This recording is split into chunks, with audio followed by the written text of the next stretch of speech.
सिलीगुड़ी के अनिल विश्वास भवन में दिवंगत मुख्यमंत्री व सीपीएम नेता ज्योति बसु की 111वीं जयंती बनाई गई। दार्जिलिंग सीपीआईएम कमेटी ने कार्यालय के सामने ज्योति बसु की तस्वीर पर माल्यार्पण कर ये दिन मनाया। जन्मदिन समारोह में अशोक भट्टाचार्य, जीवेश सरकार समेत जिला सीपीआईएम सचिव समन पाठक समेत पार्टी नेता शामिल हुए। समारोह के आरंभ में सबसे पहले पार्टी का झंडा फहराकर ज्योति बसु की 111वीं जयंती बनाई गई। ज्योति बसुर 111तम जन्मदिवस সেটা আমাদের পার্টি সিপিএম এর পক্ষ থেকে আমরা এখানে শ্রদ্ধা সহকারে পালন করলাম।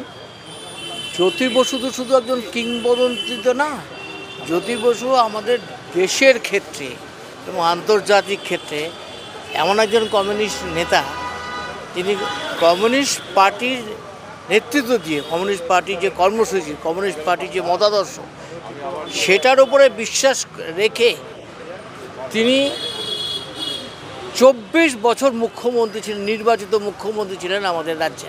তার আগে তিনি বিরোধী দলের নেতা ছিলেন, তিনি বহুবার বিধানসভার সদস্য হয়েছেন এবং সিপিআইএমের পলিট ব্যুরোর সদস্য ছিলেন।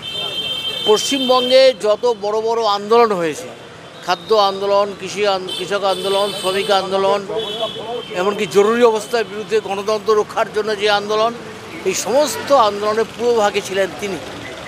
আমার গর্ব যে আমি তার মন্ত্রিসভাতে 20 বছর, আমি 10 বছর মন্ত্রী ছিলাম তার অধীনে, পর 10 বছর বুদ্ধদেব ভট্টাচার্যের অধীনে ছিলাম, কিন্তু তার আন্ডারে আমি 10 বছর মন্ত্রী ছিলাম।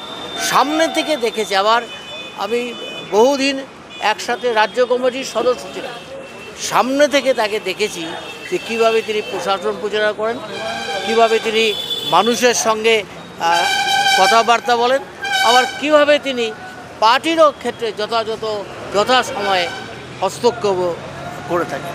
সবটাই হচ্ছে শিক্ষণীয়। আজকে আমরা শপথ নিলাম সারা পৃথিবীব্যাপী।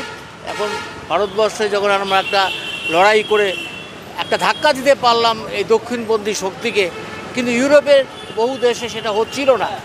কিন্তু পরপর দুটো নির্বাচন, গ্রেট ব্রিটেনের নির্বাচনে লেবার পার্টির জয়, আর আজকে যে বামপন্থীদের সমস্ত সম্মিলিত বামপন্থীরা তারা যে আজকে ফ্রান্সে যে একটা ফলাফল করলো, এবং তারা যে সত্যি যে লিপেন যে হচ্ছে একটা ফ্যাসিস্ট, একটা আধা ফ্যাসিস্ট বা একটা নিও ফ্যাসিস্ট যাকে বলা হয়, তার দলকে পরাজিত করে, এবং একটা মানুষের মধ্যে একটা আতঙ্ক ছিল, এই যে অ্যান্টি ইমিগ্রেন্ট বিরোধী যে আন্দোলন, সেই আন্দোলনটা প্রকৃতপক্ষে যেমন নরেন্দ্র মোদী এখানে বিভিন্নভাবে এখানে যে মুসলিমদের বিরুদ্ধে ঘৃণা বিদ্বেষের রাজনীতি করে, ওখানে ঠিক তেমনিভাবে এই যে যারা ইমিগ্রেন্ট, যারা বাইরে থেকে যারা এসছে, তাদের প্রতি একটা ঘৃণা বিদ্বেষের রাজনীতি সেখানে তারা করছে। আরও ইউরোপের আরও অনেক দেশে করছে, কিন্তু ওখানকার মানুষেরা চায় না এদের প্রতি ঘৃণা বিদ্বেষ করা। সবাই মিলে